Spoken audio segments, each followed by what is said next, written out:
Hey NAI football fans, Corey Thorpe here with another edition of the NAIFBALL podcast powered by AdCraft USA, your custom apparel, merch, and uniform experts.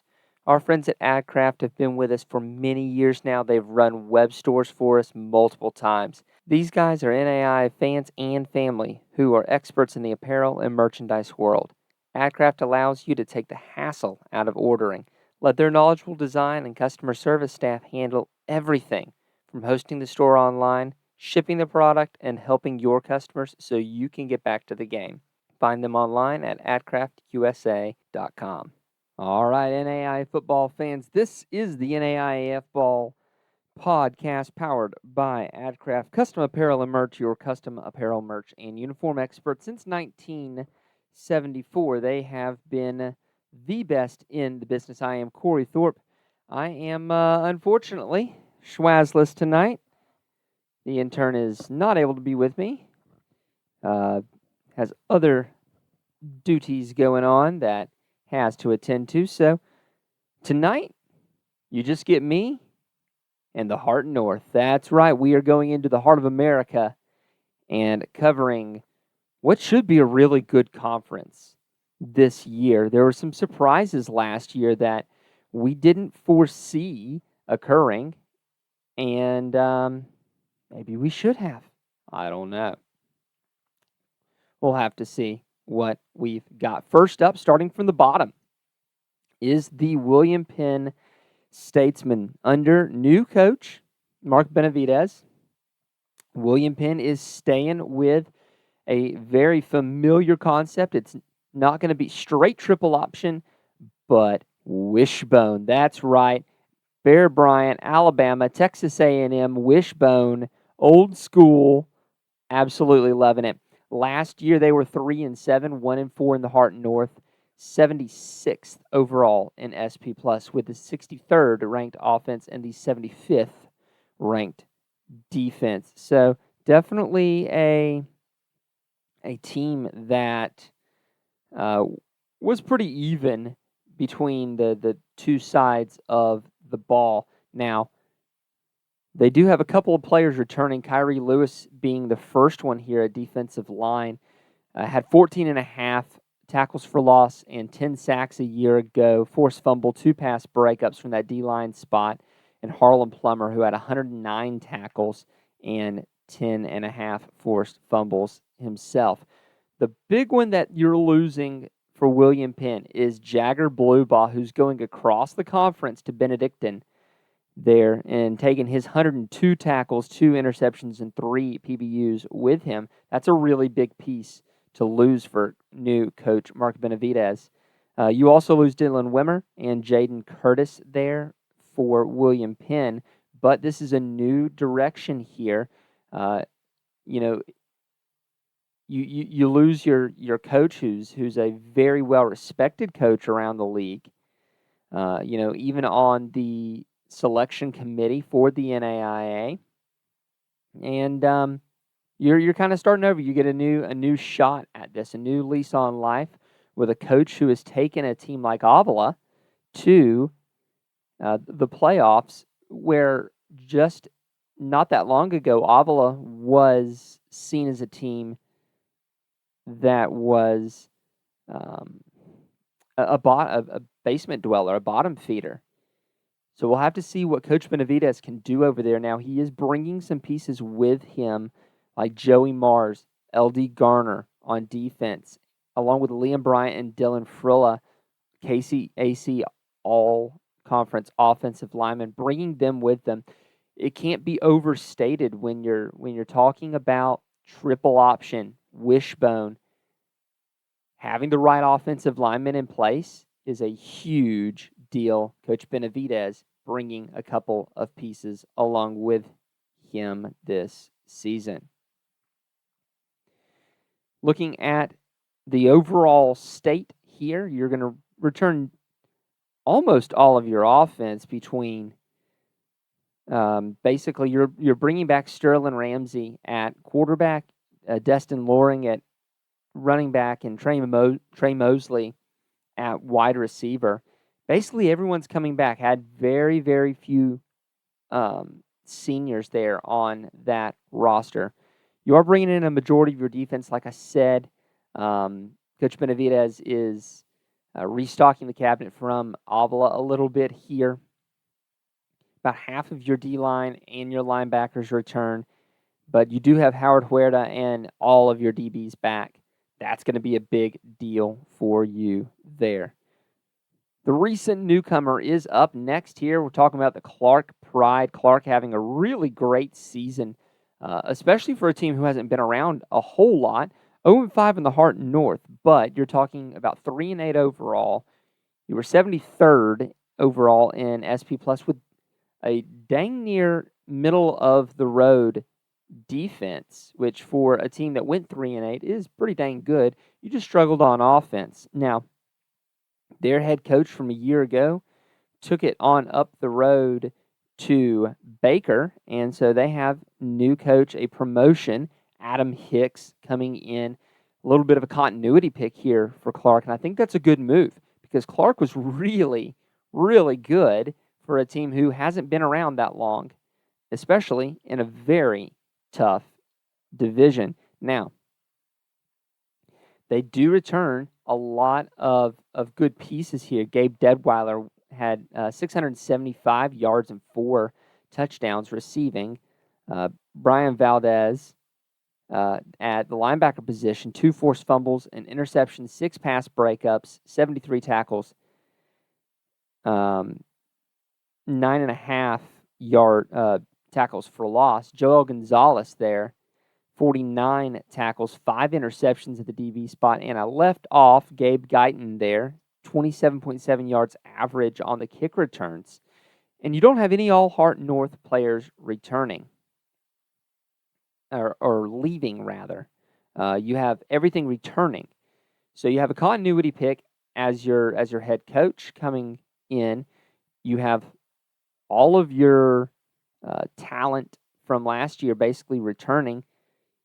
We expect some big things out of the Clark Pride this year, especially when you have an outlook like this where you return most of your offense and most of your defense. You return your quarterback, Brandon Mueller, and most of your running backs, including Craig Elmore, who they expect to have a breakout season, and all of your wide receivers return. Definitely something they are looking at. They are definitely looking for a breakout senior for Elmore there at the running back position. Defensively, most of your D-line returns led by Griffin Mulcahy. All of your linebackers return headlined by Valdez, and most of your DBs return headlined by Gonzalez.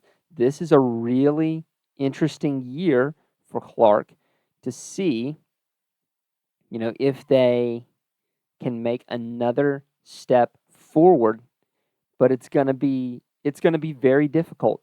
The middle part of the Heart North is extremely compact right now, and we'll see that coming up here. But Clark is definitely pushing from the bottom here and trying to see where they can make some gains. Up ahead of them is another team that's trying to do just that, and it's one of the biggest surprises from last year. And that's Graceland. Graceland's stepping up with a now second-year head coach and looking to do some really big things. They were 67th in SP Plus last year with a 4-7 record, 2-3 in the division, and a really balanced team. With their offense, you wouldn't really think that it would be that way since they had such a good offense. But they really did do well on defense, 59th and 60th. That's fairly middle of the road for a Graceland team it's struggled to find consistency and continuity in its staff. And I think now you've got some good footing, and I think Graceland is really poised for a good move next season. Some of the talent that they're returning is going to be Adarius Thomas is coming back, second-team all-conference running back. 2 first-team all-conference wide receivers in Gerald Monroe and Reggie Wilson, along with first-team offensive lineman Zay Atkins, and a kick returner who was also a wide receiver, Trey Blake, averaged 23.6. Literally the only guy you're about losing is Cohen Fuller with 33 tackles, 8.5 tackles for loss, and 6.5 sacks. Other than that, they're very high on this team with basically returning all of your offense. They return almost everyone is what they're telling us. Now, that includes quarterback Cade Ross, who had a really good season last year. All your running backs returning, all your wide receivers returning. You return most of your defense. Cohen Fuller's really the only one you're losing there. You return most of your linebackers and all of your DBs. They're planning to try to make a move up the chart here. This is going to be an interesting team here. This is the only team of kind of your bottom four, which is hilarious because there's only 6 teams, of the bottom 2/3 of this division that isn't replacing their head coach. That's a big deal, especially for a team like Graceland, who's had a lot of issues with staff continuity over the years. You've got to think that that's going to help them out a whole bunch here coming back. What can the Yellow Jackets do to push on the top half of the conference? We'll have to see, but we'll be right back after this word from our sponsors at AdCraft. So you want to create and sell custom merch for your team or business. That's exciting, but where do you begin? How much inventory should you order? How do you distribute orders? AdCraft has your answers. Streamline the way you offer custom merch by utilizing our risk-free web store service. We ship directly to each customer, and we have the fastest turnaround in the game. Raise funds for your team or get merch to your employees and patrons. Contact AdCraft today, and let's bring your merch to life. And that is exactly what they do. AdCraft, one of the best in the business at it. We've used them multiple times for our own stuff. This T-shirt, yes, it's Grandview shirt, but it's going to be hard to see on the back. It is co-branded with NAIAFBALL on the back. These guys are NAI born and bred here. Actually, 2 of their sons, basically, are graduated or just have recently graduated from Grandview's football team. This is a class of the Midwest here. Hardworking folks, value-oriented. If that's what you want to be about for your team, whether it be in the business world or for your NAI team or anything else, give our friends at AdCraft a call. You're not going to be disappointed. I can just about guarantee that. Next up on our list, the Peru State Bobcats, the Oak Bowl Bunch. Had a really nice year last year, 6-5 and above 500 record for one of the Heart North. Really came down to the end of the season there with Grandview to see who was going to take the Heart North. They were 50th, almost dead middle in SP+, and that's a heck of a split for them. The 86th overall offense with 3.85 yards per play, but the 23rd ranked defense with 4.28. And you say, man, that's the 23rd ranked defense again. Remember, SP Plus is opponent adjusted and pace adjusted. So what you see there is a truer representation than what we've been able to provide in years past. They have a new head coach, Phil Akinga from South Dakota, coming to the NAI with a head coaching gig, was a position coach at South Dakota, is coming to play and to coach the players in the Oak Bowl. They had an absolute ton of talent last year, and they did good things with it. Tyree Schiefer there, 589 yards receiving.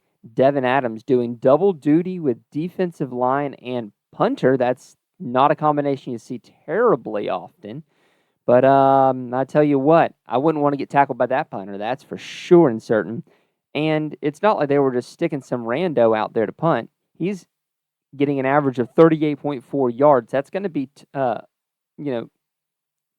close to the top tier in the NAIA, that 40-yard mark, kind of your gold standard. Along with 52 tackles, 21 tackles for loss. First teamer in 2 positions. Kevon Lofton only managing in 1 position, obviously, but he did well with 43 tackles, 9 for loss, and 3 sacks, along with 6 pass breakups from that defensive line spot. Craig Jones and Jarius Curry return at DB.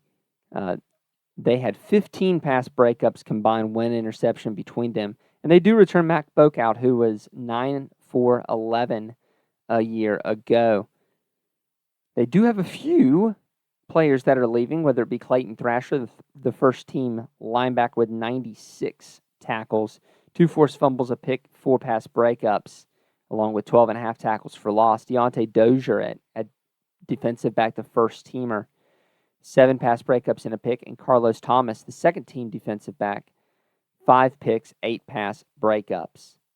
So it was a very good year for Peru State. It's a team that neither I nor John saw coming. We both had Culver Stockton as kind of the pick to click alongside Grandview in the Heart North, and Peru State kind of snuck up on us. That's why we say this 2 through 5 here in the Heart North is going to be very interesting to watch, because Peru State returns all of its offense. It returns its quarterback in Will Mueller. All of its running backs return, including Leader Station Livington, and all of its wide receivers return. And that's going to be extremely interesting to see as you return most of that really good defense. All your D-line returns, a majority of your linebackers return, and most of your DBs return, aside from those 2 mentioned earlier.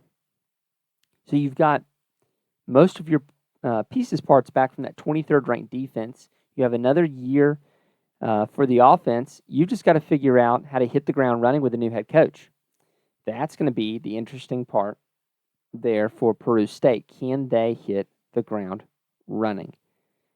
And now we go from basically a lot of the teams here having new head coaches, all except for one, to a team that has had a head coach for a while, and both these teams have had a lot of continuity on their head coaching gig. First up is Culver Stockton, 5-6, 3-2 in the Heart North. They're just ahead of Peru State there. 50 was Peru State, 46 is Culver Stockton. 21st ranked offense, almost the exact opposite of Peru State here with a 64th ranked defense. This is your first yards per play that's going to be in the positive range, as even Graceland's was a little negative. Culver Stockton had a good year. Wasn't great. Did lose a couple down the stretch that took them out of position, but they do return a lot of talent, including DeMarquez Johnson, Slayton Ochoa, Isaiah Eppinger, and Dominic Herrera. 4 really nice weapons there. 414 yards for Johnson, 608 for Ochoa, 262 for Eppinger, and a $197 for Herrera. Your return an O-lineman there, all-conference, in Tyrese Miller, and 2 all-conference defensive positions in Kendall Fowler and Hunter Fiden. Fowler with 2 forced fumbles and 10.5 tackles for loss. Hunter Fiden with 9.5 tackles for loss. But really, the big one that you've got to replace is going to be Jace Orndorff. He was a longtime starter for you, a quarterback who really took care of the football, 21 touchdowns, 7 picks, 57.4 completion percentage, and 6.4 yards per play is a little low, so we'll see if that continues there or if they're going to be able to improve upon that. You do lose Andrew Rowe, and you lose David Hernandez in your back end. But on the whole, you return most of everyone else. You got to figure out who's going at quarterback for you, but all your wide receivers and running backs return. And you return most of your defense. Most of your DBs return. All of your D-line returns, about half of your linebackers return. You got to figure out here who's going to step up in those spots and see if you can keep your spot there and see if you can make life difficult for the last one on this list. And it's a perennial playoff team here in Grandview. The Vikings, 13-1, 5-0 last year, 8th overall in SP Plus, 20th ranked offense, still with 6.25 yards per play, and the 9th ranked defense, which is a little surprising that it's 9th with less a sub 4 yards per play there. But again, it's also who you play, and that strength of schedule that goes into that defense. And here we have the sides of returning and leaving are going to get separated out here as there's a wealth of talent returning for Grandview as usual. Whether it's Ali Scott with almost 1,000 yards rushing and 9 touchdowns. Avery Gates, the kick returner and running back, 2 kick return touchdowns for Gates along with almost 500 yards rushing. It's a good spell for Scott for sure. You bring back Damon Street with 829 yards of receiving. Nate Willickson, $154 from the tight end position. 2 all-conference, first-team all-conference offensive linemen in Jason Weiland and Christian Stoller. And a lot of defensive talent. Tristan Waugh, Kaim Mosley, Nate Ewell, Seth Adrian, all dudes that fly around and get some stuff done at their spot and causing chaos. And you return Nathan Hamilton, who is an excellent kicker for you, clutch, and very good day-to-day as well. 14 of 16 with a long of 52. But here's where it gets interesting. You've got to replace Johnny Sullivan. And I have been on record for calling Johnny Sullivan a game manager. He was one of the best. How do you replace Johnny Sullivan? Well, Grandview tried to bring in a transfer from Northwestern. And that didn't work out. Blake Fryer goes and takes a coaching spot. How do you replace Johnny Sullivan? That's the huge question. You have 2 all-conference offensive linemen, first-teamers that are gone. A second-team offensive lineman that's gone as well. That's a lot of offensive line to replace. You lose Carson Rollinger, 805 yards and 11 touchdowns. Sullivan, look at those stats that you can't see that I have in front of me. 3,400-yard passer, 35 touchdowns, 15 picks, 61.5% completion percentage. You're going to have to figure out how to replace some major pieces on your offense. Defensively, it's a little bit more of the same. You'll lose Jake Richardson, the defensive end for you, who had 4 sacks and 2 forced fumbles. Rocky Shanefelder, your leading tackler, with 85 of those, 5.5 tackles for loss. You have to replace Gianni Angelo, 21 tackles, 8 pass breakups, and Felix King with 8 pass breakups of his own. But Grandview is going to Grandview, and I think Grandview is probably going to be fine. You're going to find a quarterback. You return 2 all-conference offensive linemen. You return 2 all-conference running backs. You have the potential to let a signal caller grow into the position, and I think that's what Grandview is going to have to do. We'll see if they get one through the portal or not. But if not, I think you're going to be fine. What do they look like? You return a majority of your offense.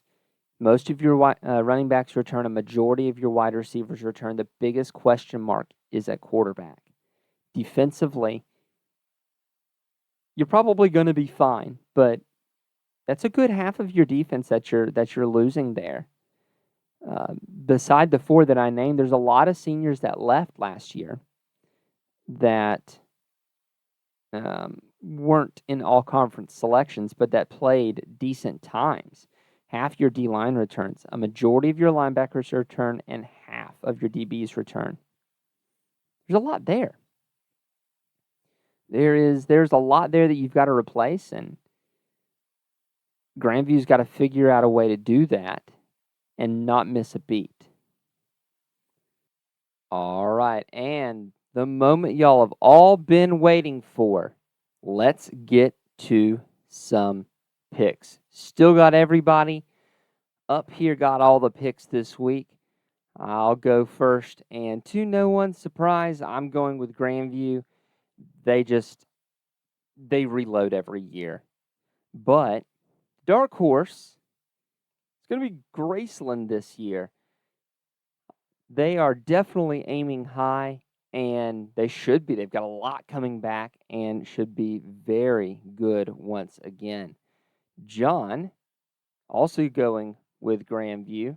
Again, no shocker there. He's also going with Graceland, going with a twofer for the Yellow Jackets. And again, no shocker. Grandview, outright winner here. But Matt's going with Peru State for the dark horse. Don't know how much of a dark horse Peru State is anymore, to be honest with you. But definitely something to keep an eye on as the Bobcats look to get better. Now, let's go to my favorite, the last portion here of our show, the reading of the patrons. Guys, if you enjoy what we do, this is the best way for you to join us in that work. It keeps the lights on, it pays the bills, and if you enjoy what we do and want to see the coverage grow, this is how you do it. So, without further ado, you've got DSU Cone, Bob Boone, Roger Meyer, Jeremy Vauble, Shirley LaBella, Fred Christensen, Alex Garcia, Jerry Quickle, Ace Wellen, Nick Ryan, Hayden Ferrigno, Kyle Gregory, Tyler Pierce, Justin Hoffman, Steve Speakman, Brian Shake, Julianne Shager, Nate Soapbeer, Stephen Cutler, Julie Lout, Tim Burrow, Dale Norton, Nathan Moore, Dylan Gonzalez, and Ryan. So, thank y'all so much for joining us again on the NAIAF Ball podcast. Join us next week as we turn our attention to the South and see who is going to stack up in a very competitive Heart of America South Division. We hope you enjoyed this episode of the NAIAF Ball podcast presented by AdCraft USA. Be sure to contact them for all your custom apparel, merch, and uniform needs. If you enjoy the show, subscribe to the podcast as well as to our YouTube channel. Leave us a review if you're listening on Apple Podcasts. As always, if you'd like to support what we do, head over to patreon.com/NAIAFBALL and become a patron. We can't do what we do without our sponsors and listeners like you.